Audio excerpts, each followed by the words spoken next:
Assalamualaikum warahmatullahi wabarakatuh. Sahabat Al-Fatih TV yang dirahmati Allah Subhanahu wa Ta'ala, bagaimana kabar puasanya hari ini?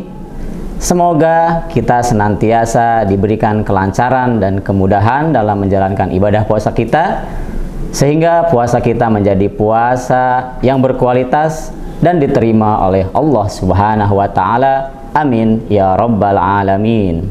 Sahabat Al-Fatih TV yang saya banggakan, pada kesempatan ini tema kajian kita yaitu tentang tafsir surat Ar-Rum ayat 41. Ar-Rum artinya adalah bangsa Romawi. Surat ini dinamakan demikian dikarenakan surat ini diawali dengan kisah kemenangan bangsa Romawi atas bangsa Persia. Surat Ar-Rum terdiri dari 60 ayat. Berdasarkan urutan mushaf, surat Ar-Rum berada pada urutan ke-30. Lalu berdasarkan urutan tanzilul ayat atau diturunkannya ayat Al-Quran, surat Ar-Rum diturunkan setelah surat Al-Insyiqaq.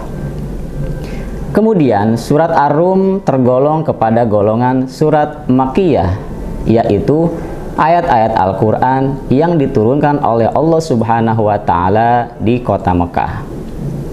Baiklah pemirsa, langsung saja mari kita simak ayat 41 dari surat Ar-Rum beserta tafsirnya.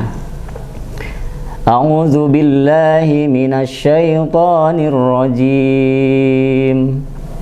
Bismillahirrahmanirrahim. Zaharal fasadu fil barri wal bahri bima kasabat aydin nas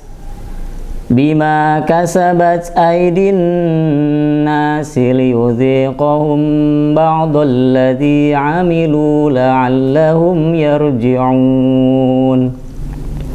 Yang artinya telah tampak kerusakan di daratan dan di lautan akibat dari perbuatan tangan manusia.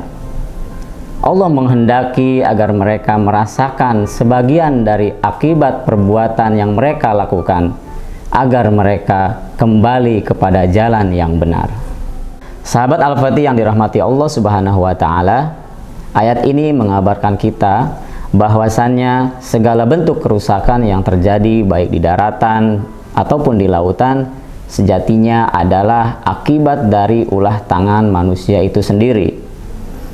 Kemudian Allah Subhanahu wa Ta'ala memberikan teguran kepada umat manusia dengan berbagai jenis bencana seperti gempa bumi, bencana alam, banjir, kebakaran hutan, dan lain sebagainya, dengan tujuan agar mereka kembali kepada jalan kebenaran, kembali kepada ketaatan, kembali kepada tujuan awal diciptakannya manusia, yaitu untuk beribadah kepada Allah Subhanahu wa Ta'ala sekaligus sebagai khalifatullah di muka bumi yang memiliki tugas memanfaatkan sumber daya alam sekaligus berkewajiban menjaga kelestarian alam itu sendiri.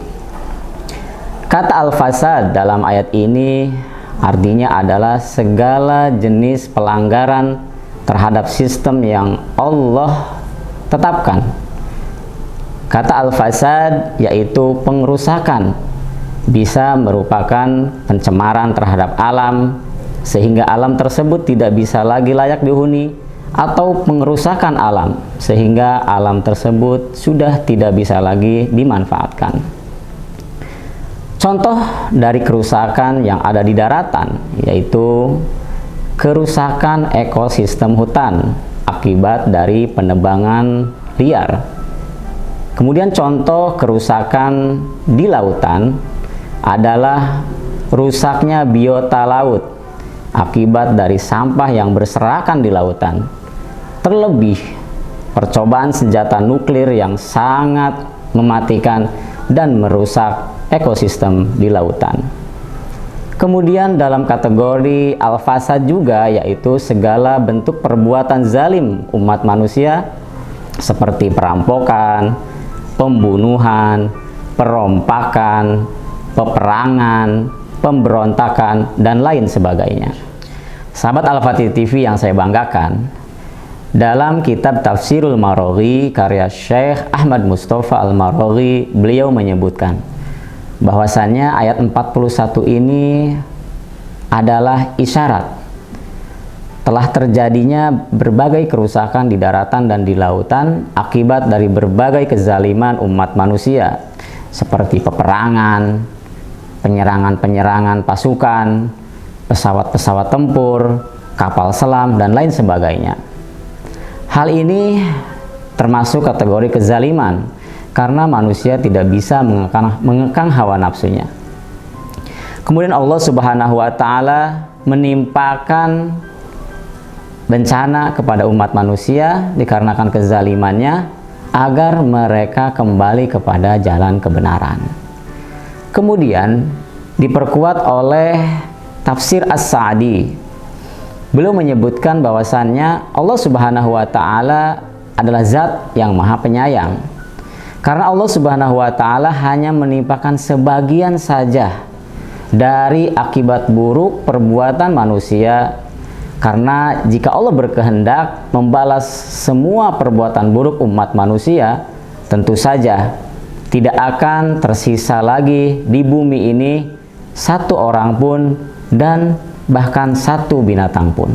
Sahabat Al-Fatih yang dirahmati Allah Subhanahu wa Ta'ala, ada beberapa pelajaran dan hikmah yang bisa kita petik dari ayat 41 surat Ar-Rum ini. Di antaranya yaitu yang pertama, sebagai khalifatullah di muka bumi, manusia memiliki tugas memanfaatkan, mengelola, dan memelihara alam.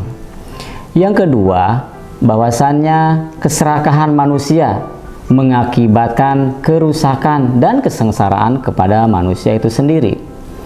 Yang ketiga, yaitu Allah Subhanahu wa Ta'ala membiarkan sebagian manusia merasakan dampak buruk dari kerusakan alam ini. Kemudian yang keempat, bahwasanya Allah Subhanahu wa Ta'ala zat yang maha penyayang, yang dengan kasih sayangnya Allah Subhanahu wa Ta'ala hanya menimpakan sebagian saja dari balasan akibat perbuatan buruk umat manusia. Yang kelima, yaitu bahwasanya bencana alam adalah salah satu cara Allah Subhanahu wa Ta'ala menuntun hamba-hambanya agar kembali kepada jalan kebenaran. Sahabat Al-Fatih yang saya cintai karena Allah Subhanahu wa Ta'ala, demikianlah kajian tafsir surat Ar-Rum ayat 41 yang bisa saya sampaikan. Semoga bermanfaat bagi kita semua. Amin ya rabbal alamin. Baiklah sahabat Al-Fatih, sebelum saya tutup, saya akan memberikan kuis. Silakan dijawab di kolom komentar di bawah ini. Pertanyaannya adalah, sebutkan dua hikmah yang bisa kita petik dari ayat 41 surat Ar-Rum. Bagi sahabat Al-Fatih yang menjawab tercepat dan tepat akan mendapatkan hadiah dari Sekolah Al-Fatih. Dan jangan lupa untuk like, comment, subscribe, and share video ini. Kurang lebihnya saya mohon maaf. Wallahu a'lamu bimuradi kalami. Wassalamualaikum warahmatullahi wabarakatuh.